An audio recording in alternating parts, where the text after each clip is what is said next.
30 days, $88,000, or I'm filing a lien and taking your property. That's the threat that landed on my kitchen table on a Tuesday morning.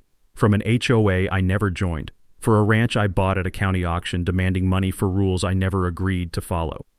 See, I'm Rex Dalton. I've been swinging hammers and fighting bureaucrats for 30 years. When I bought this 40-acre spread 6 months ago, it had been sitting empty for 3 years after the old farmer died. No HOA paperwork in sight, no mention of any association fees. But apparently, while I was fixing fences and clearing brush, some woman named Vivian decided my property belonged to her little kingdom. The smell of her designer perfume still lingered in my truck from when she'd visited to explain my obligations. What would you do if someone tried to steal your land with fake paperwork? Drop a comment and let me know where you're watching from. I bet half of you have your own HOA horror stories. Because what this lady didn't know was that I don't back down from bullies. And I definitely don't pay protection money. Let me back up and tell you how I ended up in this mess. My name's Rex Dalton. I'm 52, and I've spent most of my adult life building things with my hands and fixing problems other people create. After my divorce finalized last year, I decided it was time to invest in something solid, land that nobody could take away from me. Famous last words, right? That's when I found the Mitchell place at a county auction. 40 acres of prime Texas pasture, a 1970s farmhouse that needed some love, and 2 barns that had seen better days but still had good bones. The previous owner, Clarence Mitchell, had been an old-school rancher who'd worked this land for decades before passing away 2 years earlier. The morning I first walked that property, gravel crunched under my boots as I surveyed what would become my retirement project.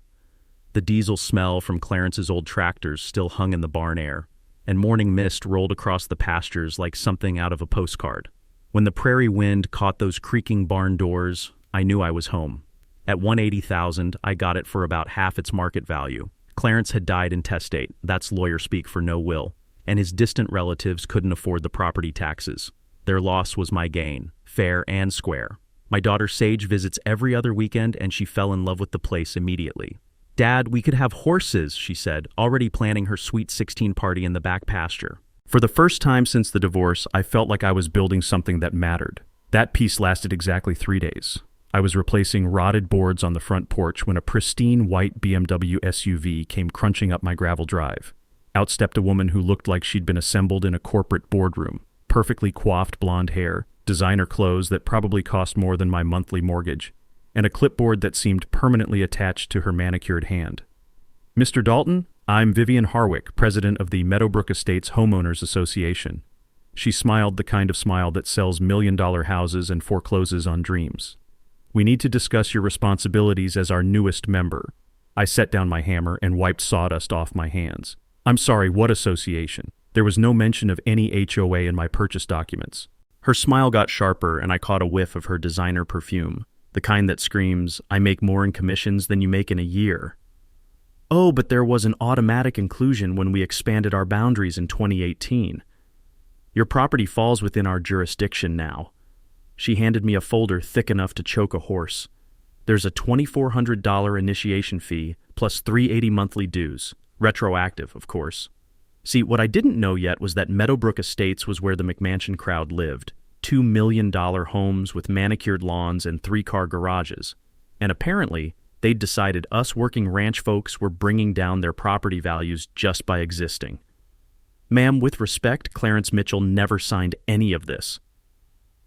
Mr. Mitchell's signature wasn't required. Her voice carried the dismissive tone reserved for people she considered beneath her social class. "Property boundaries speak louder than individual consent." That's when Sage poked her head out the front door. "Dad, who's the lady with the car that costs more than our house?" From the mouths of babes. After Vivian left, I talked to my neighbors, Bobby Chen and Maria Santos, both ranch families facing the same pressure. Turned out this wasn't about community standards. This was about forcing us out so developers could turn our land into more subdivisions. She picked the wrong rancher. 2 weeks later, I got my first taste of what Vivian considered clarification. The certified mail truck came rumbling down my gravel road at 7 in the morning, its engine coughing like an old man with too many cigarettes. The driver handed me an envelope so thick it could have stopped a bullet, and I could already smell trouble brewing stronger than my morning coffee. Inside was a formal lien notice against my property. "Notice of intent to foreclose," the letterhead screamed in bold red letters. Vivian was using Texas Property Code Section 209.006, something called HOA Super Lien Authority, to claim my ranch as collateral for her made-up debt. I had 30 days to pay the full $88,000 or she'd start foreclosure proceedings. Now, I've dealt with my share of bureaucratic nonsense over the years, but this was like watching someone try to steal your truck with a crayon drawing of the title. The audacity was almost impressive. My first stop was the county courthouse, where I spent 3 days buried in records that smelled like old paper and broken dreams. What I found made me madder than a hornet in a honey jar. The original ranch property predated the subdivision by 30 years.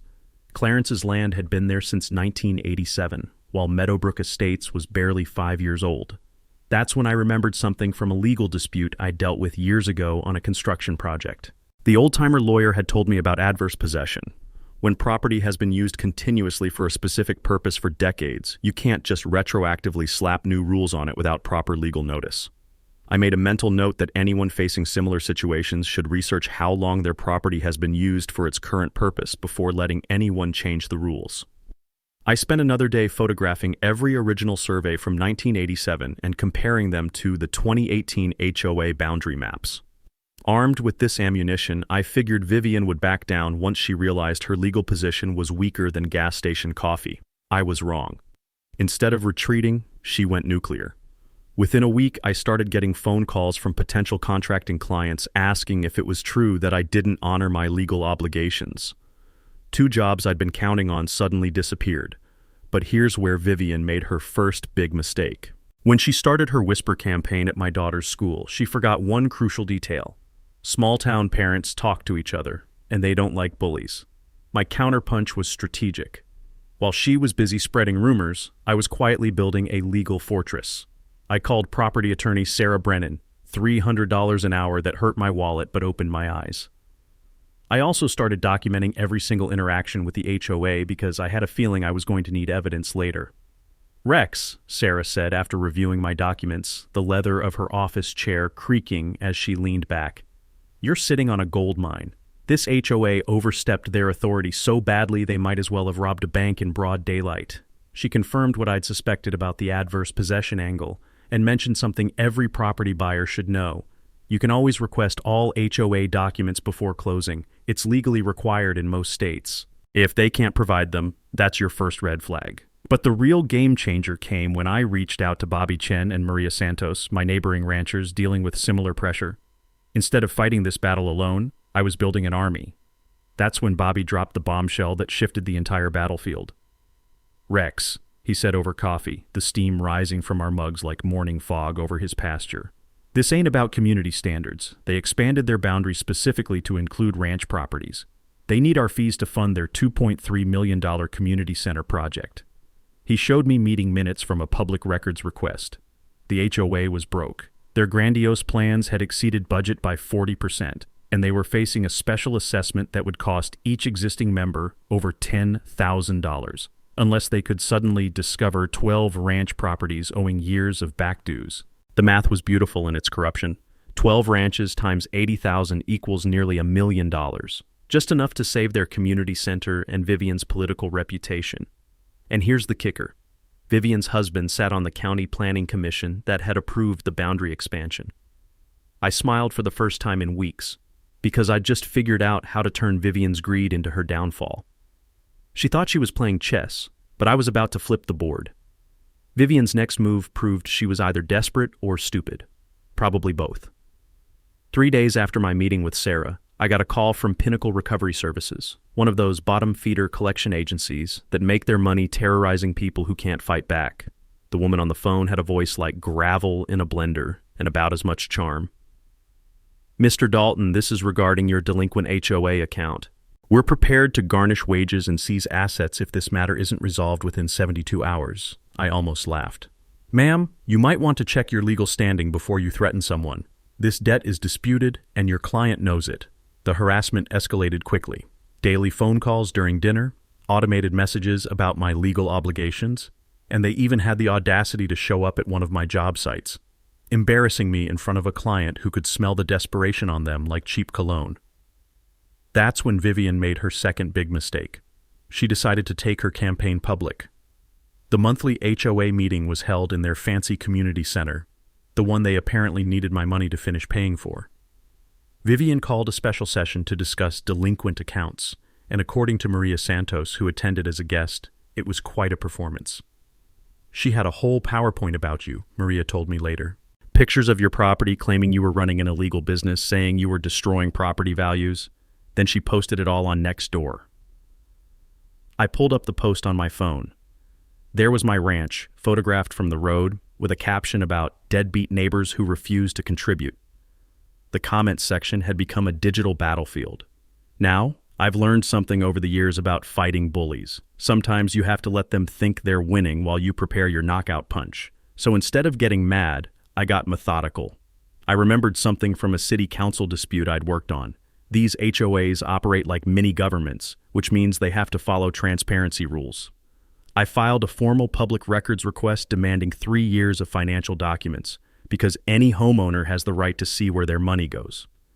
The smell of fresh ink and photocopier toner filled my kitchen as I spread boxes of documents across my table. What I found was better than Christmas morning for someone who loves catching thieves. $40,000 in consulting fees to Harwick Properties, Vivian's own company. Another $30,000 to Santos Landscaping, which took me 5 minutes on Google to discover was owned by her brother-in-law. The community center had somehow grown from $1.8 million to $2.3 million with 0 competitive bidding records. But the real smoking gun was buried in board meeting minutes. 3 months ago, Vivian had proposed a special assessment of $12,000 per household to cover overruns. The motion failed when homeowners threatened to recall the entire board. 2 weeks later, they mysteriously discovered that ranch properties owed back dues. While I was building my financial case, Vivian was busy making hers worse. She started photographing violations throughout the neighborhood, but only targeting people who defended me. A mailbox supposedly the wrong beige, grass allegedly 3/4 inch too tall. The irony was delicious. Her own house had a hot tub violating setback requirements, and her lawn showed signs of commercial irrigation during water restrictions. I started my own documentation project because 2 could play the rules game. I also filed a complaint with the state attorney general.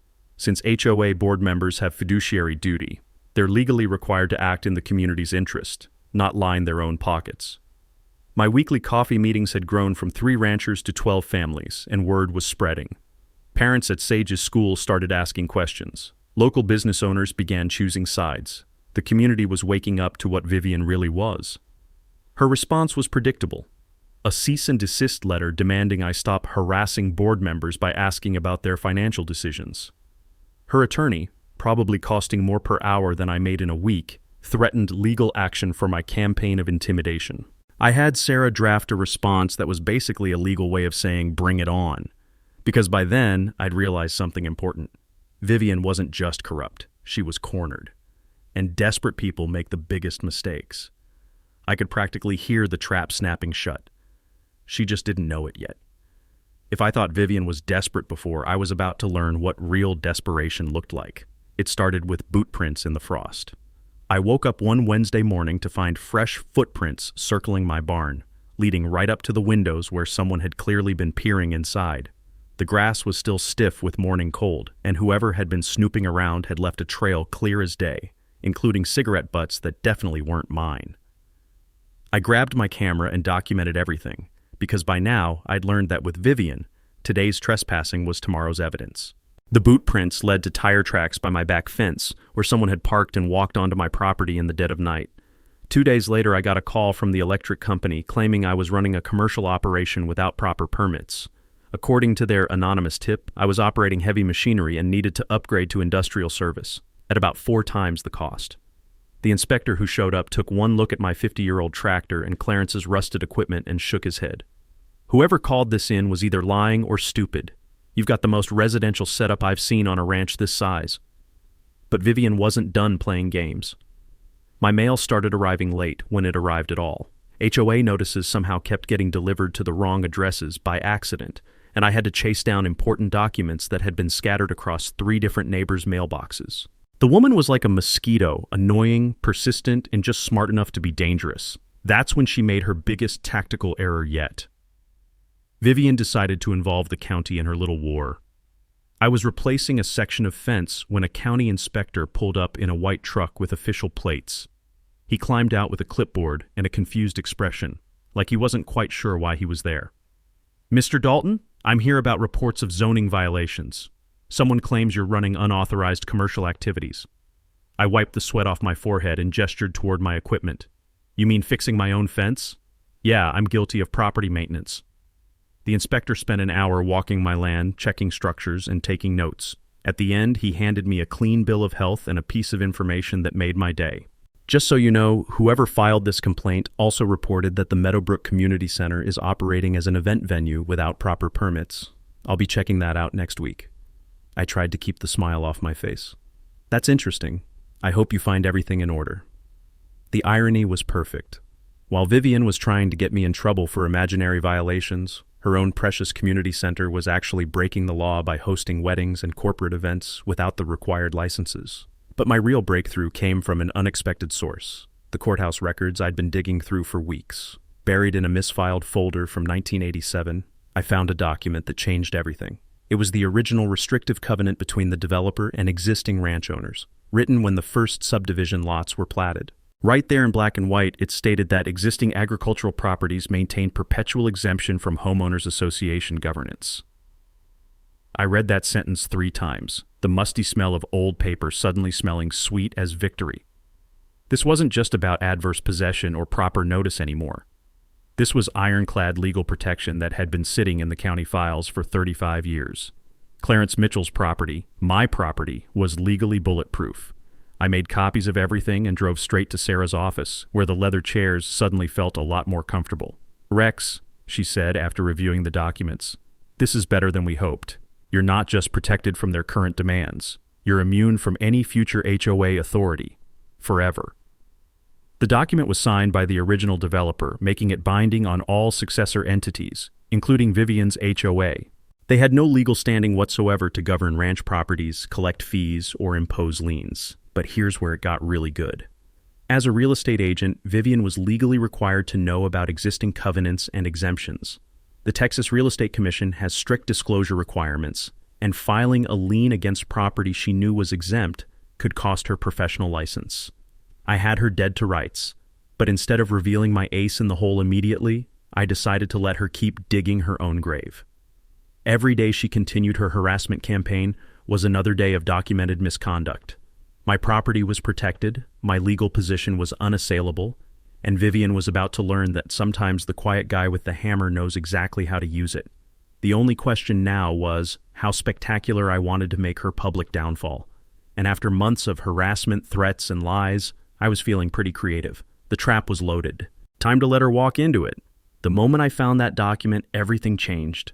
I sat in Sarah's office holding 35-year-old papers that smelled like victory and old courthouse filing cabinets, while she explained just how bulletproof my position had become.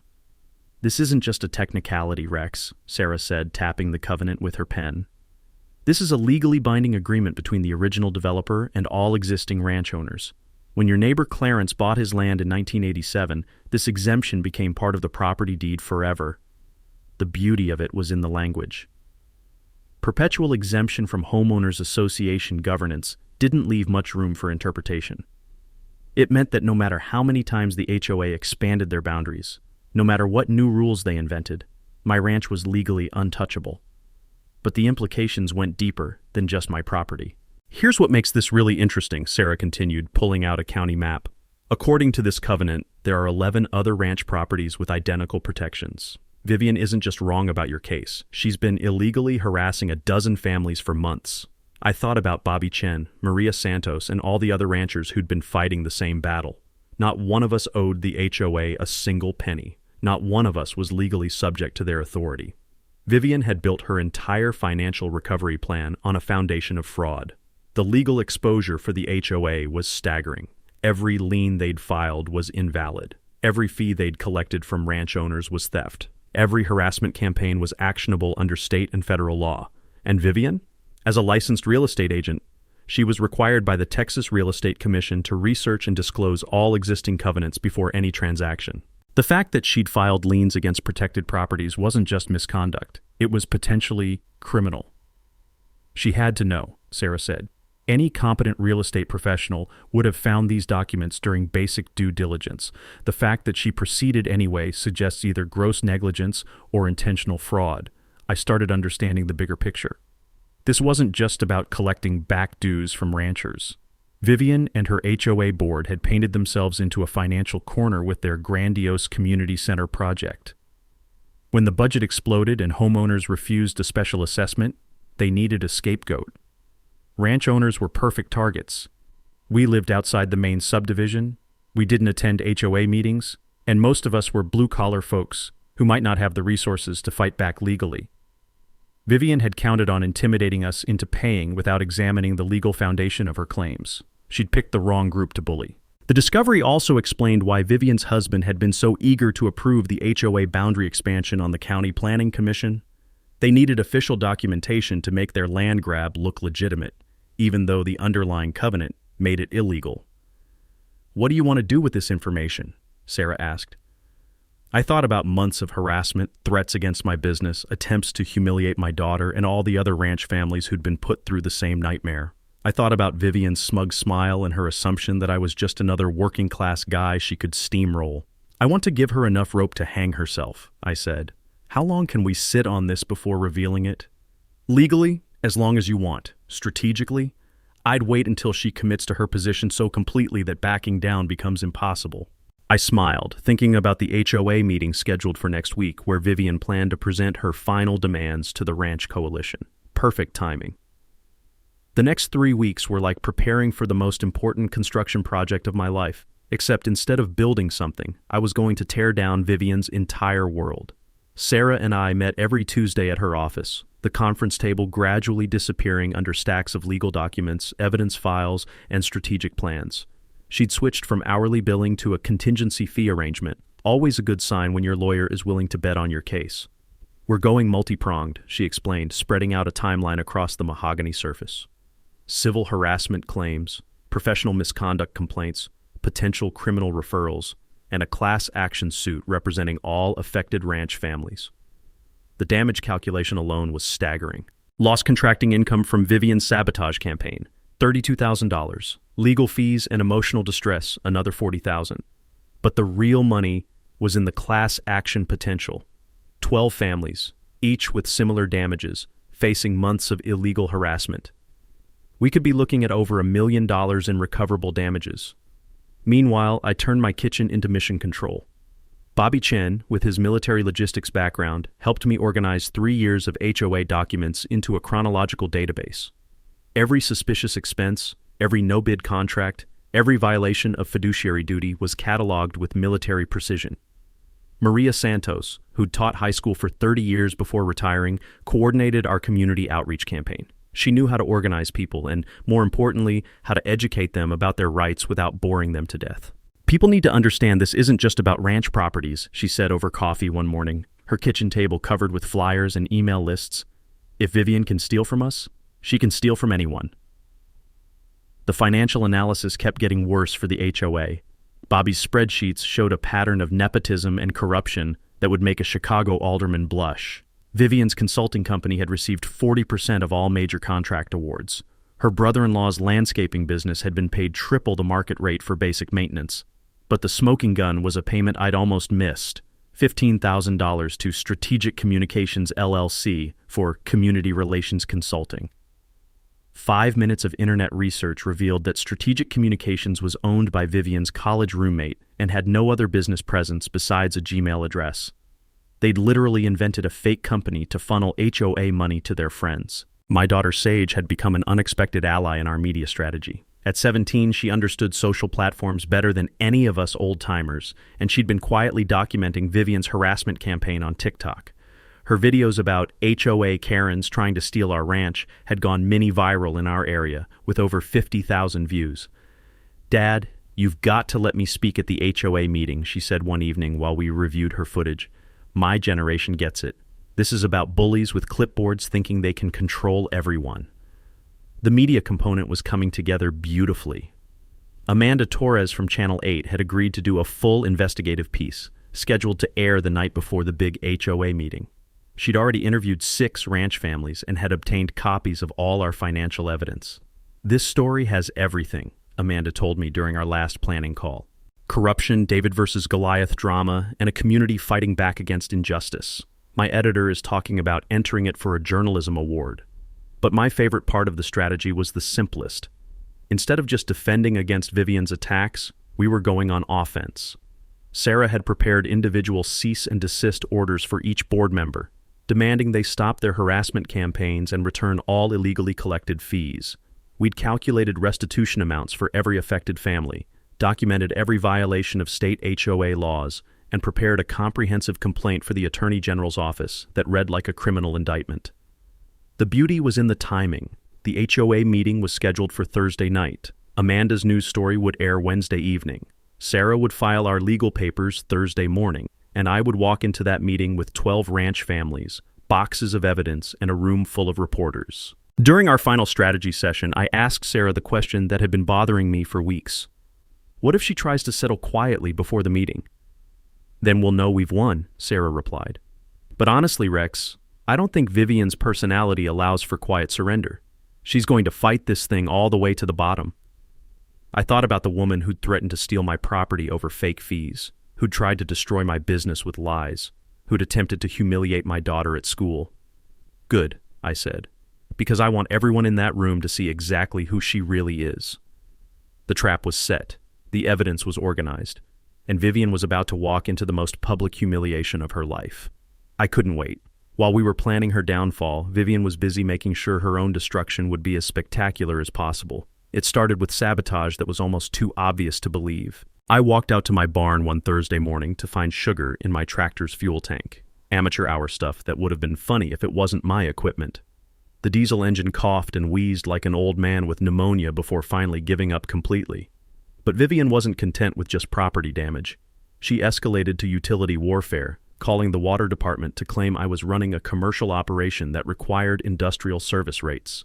When that failed, she tried to get my electrical service disconnected, filing reports about unpermitted structures that existed only in her imagination. The county inspector who showed up looked like he'd rather be anywhere else. Mr. Dalton, I've got complaints here about unauthorized construction, commercial water usage, and zoning violations. Mind if I take a look around? 20 minutes later, he was shaking his head and muttering about frivolous complaints. Whoever's filing these reports is wasting everyone's time. Your property is cleaner than most residential lots I inspect. That's when the inspector dropped a bombshell that made my week. Actually, while I'm here, I should mention we found some interesting issues at that community center. Turns out they've been operating an illegal event venue without proper permits. We're looking at some serious violations. I tried to keep the satisfaction off my face while Vivian's own harassment campaign backfired beautifully. But she wasn't done digging her own grave. The next week, she invited me to lunch at the hometown diner. Neutral ground, she said, to discuss a reasonable settlement. I showed up with my phone recording legally, since Texas is a one-party consent state. What happened next was better than Christmas and my birthday combined. Rex, she said, stirring her salad with the intensity of someone plotting world domination, I think we can resolve this situation quietly. The HOA is prepared to offer you $25,000 to settle this matter and relocate somewhere more suitable to your lifestyle. The words hung in the air like the smell of burnt coffee from the kitchen. She was literally trying to bribe me to move away. That's interesting, Vivian. Are you saying the HOA doesn't actually have legal authority over my property? Her perfectly painted smile cracked just slightly. I'm saying that sometimes it's easier to avoid expensive legal battles. This could get very messy for everyone involved. I leaned back in the cracked vinyl booth, savoring the moment. So let me understand this. You're offering me money to leave property that you claim I legally owe you money for living on? I'm offering you a way out before this becomes unpleasant. Every word was recorded, every admission documented. She just confessed that the HOA lacked legal authority over ranch properties, and she was willing to pay to make the problem disappear. Meanwhile, her community intimidation campaign was reaching new levels of desperation. HOA members were organizing boycotts of local businesses that supported me. Fake social media accounts started spreading rumors about my character, my parenting, and my financial stability. The most pathetic attempt was trying to get Sage excluded from homecoming court at school. Apparently, being the daughter of a deadbeat neighbor made her unsuitable for high school honors. That's where Vivian finally overplayed her hand. She filed a false police report claiming I'd threatened her at the grocery store, complete with tearful testimony about feeling unsafe in her own community.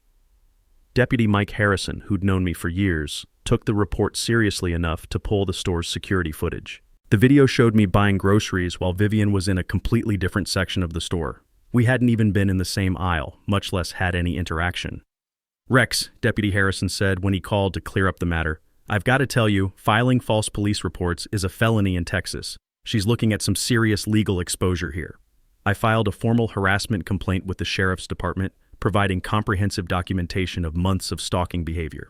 Sarah also helped me get a restraining order protecting my family and property from further interference.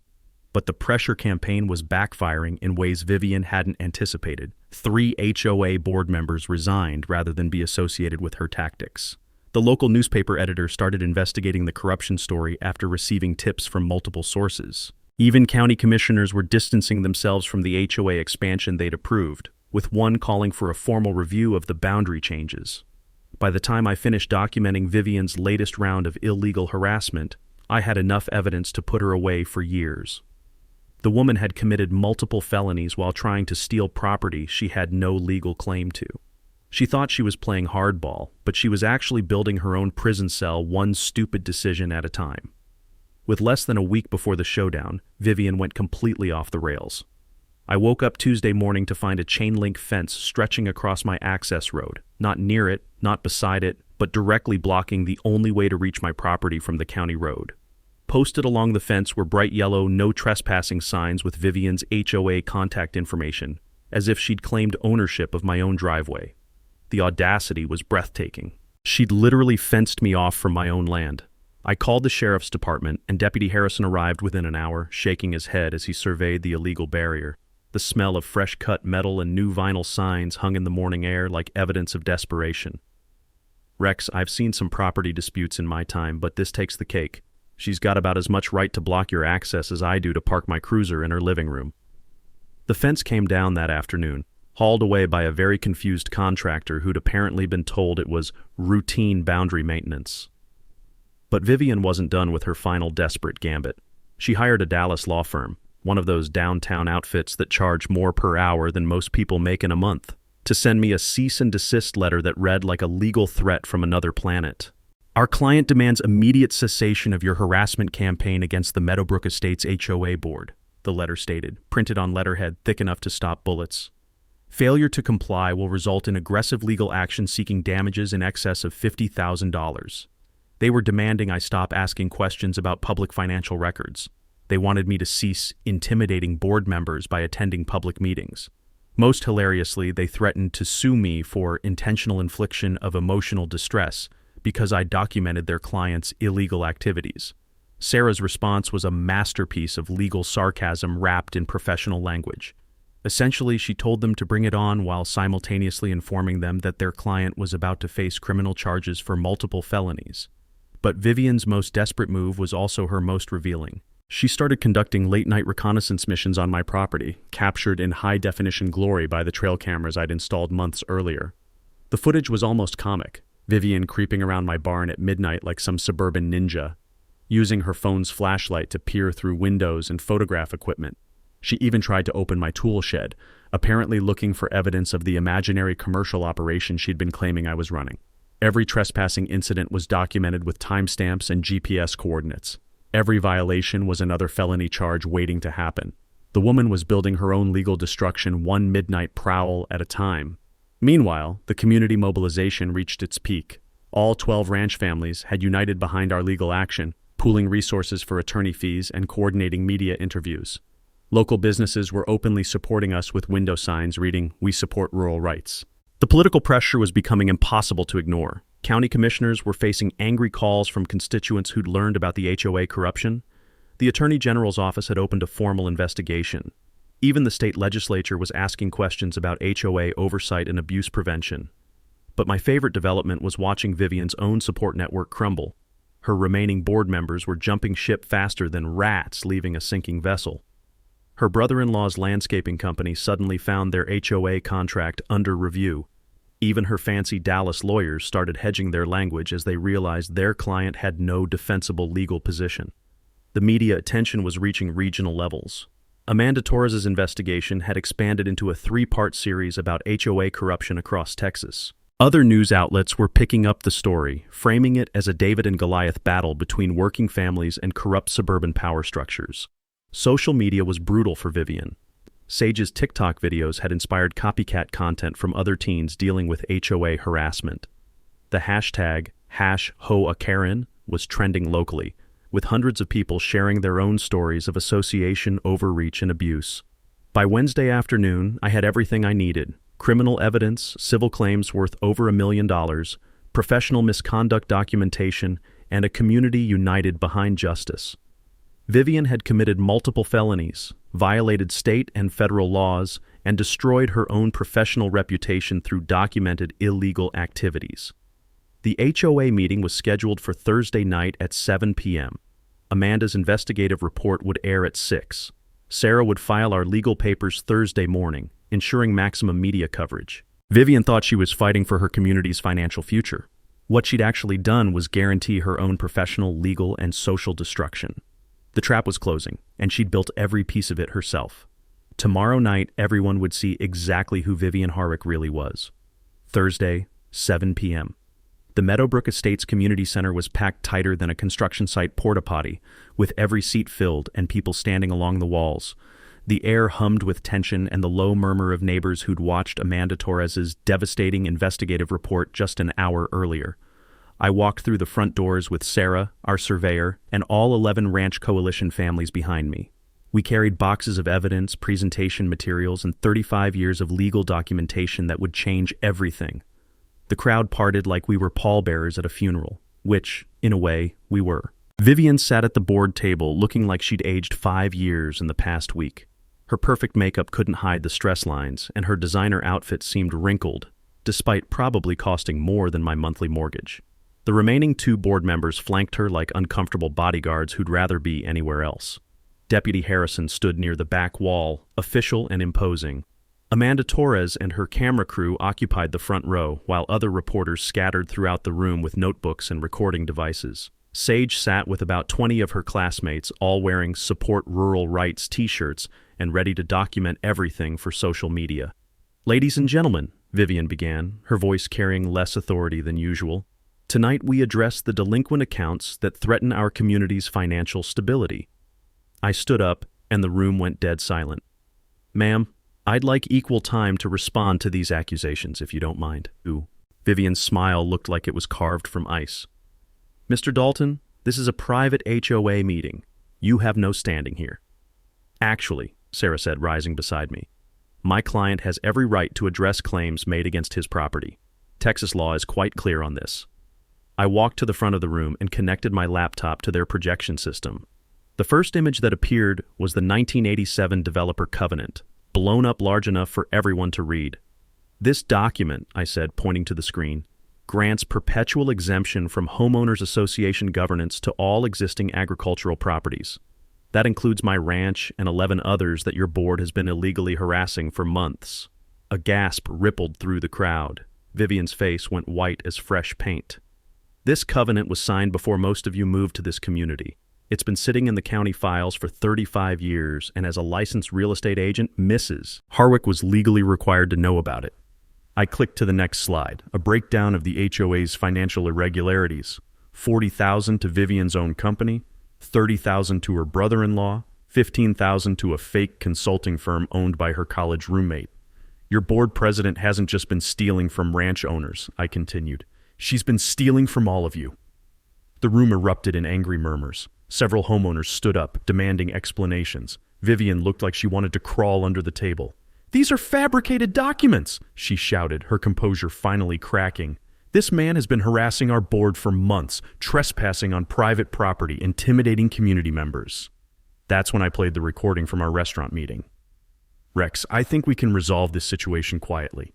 The HOA is prepared to offer you $25,000 to settle this matter and relocate somewhere more suitable to your lifestyle."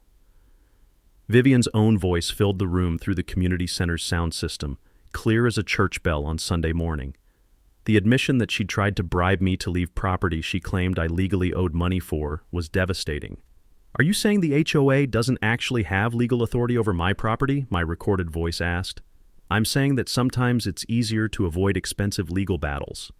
The room fell silent except for the hum of the air conditioning and the soft whir of news cameras capturing every moment. "Ladies and gentlemen," Deputy Harrison announced from the back, "I'm here to inform you that Mrs. Harwick is under active criminal investigation for harassment, filing false police reports, and multiple counts of trespassing." Sarah stepped forward with a folder thick enough to choke a horse. "I'm also serving notice that we're filing a class action lawsuit against the HOA board for harassment, defamation, and intentional infliction of emotional distress. Damages are calculated at over $1 million. The crowd turned on Vivian like sharks smelling blood. Homeowners demanded her immediate resignation. People shouted questions about the missing money.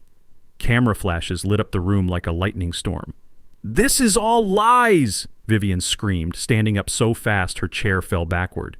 "You people don't understand what I've sacrificed for this community." But nobody was listening anymore. The remaining board members were already distancing themselves, publicly calling for her resignation. Homeowners were demanding emergency elections and financial audits. I looked at Vivian across that room, the woman who'd tried to steal my land, destroy my business, and humiliate my family, and felt nothing but pity. "The truth has a way of coming out," I said into the microphone. "Always does." Vivian's resignation letter hit my email at 11:47 p.m. that same night. 3 paragraphs of lawyer-written nonsense that basically said, "I quit," in the most expensive way possible. Within 48 hours, the legal settlement was finalized. $180,000 split between me and the other affected ranch families, plus full restitution of all illegally collected fees. Vivian's real estate license was suspended pending investigation, and the district attorney filed felony harassment charges that would keep her busy with lawyers for the next year. The HOA got a complete board makeover. New elections brought in people who actually understood the word community, including Maria Santos as the new president and Bobby Chen as treasurer. Their first official act was passing bylaws that formally recognized ranch property exemptions and established transparent financial oversight. My contracting business didn't just recover, it exploded. Turns out standing up to bullies makes for great marketing. I had more work than I could handle, with clients specifically requesting the guy who took down the corrupt HOA. Even picked up 3 projects from Meadowbrook residents who wanted to distance themselves from Vivian's legacy. The personal healing took longer than the legal victory. Sage and I spent a lot of evenings on the front porch, watching the sun set over our protected land and talking about what we'd learned. She'd gained confidence from fighting injustice, and I'd discovered that sometimes the quiet guy with the hammer can make the most noise when it matters. 6 months later, the community had transformed completely. The Ranch Coalition had evolved into something bigger, a regional property rights organization helping other families fight HOA overreach across 3 counties. We'd successfully challenged 4 similar cases, armed with legal precedents and hard-won experience. But the best part was what we did with that disputed land. Remember that community center project that started this whole mess? The new HOA board voted to convert the undeveloped portion into something the whole area could enjoy: the Clarence Mitchell Community Garden and Nature Preserve. 40 acres of native plants, walking trails, and garden plots that anyone could use, regardless of where they lived or what HOA they belonged to.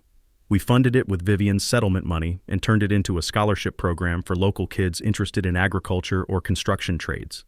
Every year, 10 students get help with college or trade school tuition, funded by the woman who tried to steal our land. The irony was perfect. The annual Ranch Heritage Festival became our biggest community success. Every October, we celebrate agricultural history with live music, local food, and educational booths about property rights and government accountability.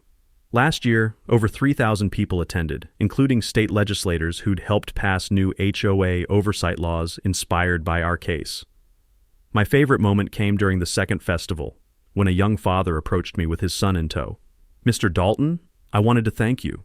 We were about to get bullied out of our home by an HOA in the next county until we heard your story. We fought back using your playbook, and we won. That's when I knew we'd built something bigger than just winning a legal case."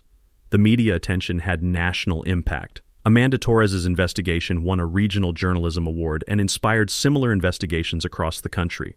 Congress even held hearings about HOA abuse prevention, with our case cited as evidence of the need for federal oversight. These days I wake up every morning on land that nobody can take away, in a community that's learned the difference between leadership and bullying. Sage is thriving in college, studying environmental law, with plans to help other families protect their property rights. The best revenge isn't getting even, it's building something better than what was there before. So here's my challenge to you. If you've got an HOA nightmare story, drop it in the comments below. I read every single one, and some of you might just find yourselves featured in future videos about fighting back against corruption and standing up for what's right. And hey, if this story inspired you or taught you something about dealing with bullies in positions of power, hit that subscribe button and ring the notification bell. We're exposing corruption and fighting for the little guy every single week, because somebody's got to stand up to the Vivians of the world. Sometimes the best construction project is tearing down something that never should have been built in the first place.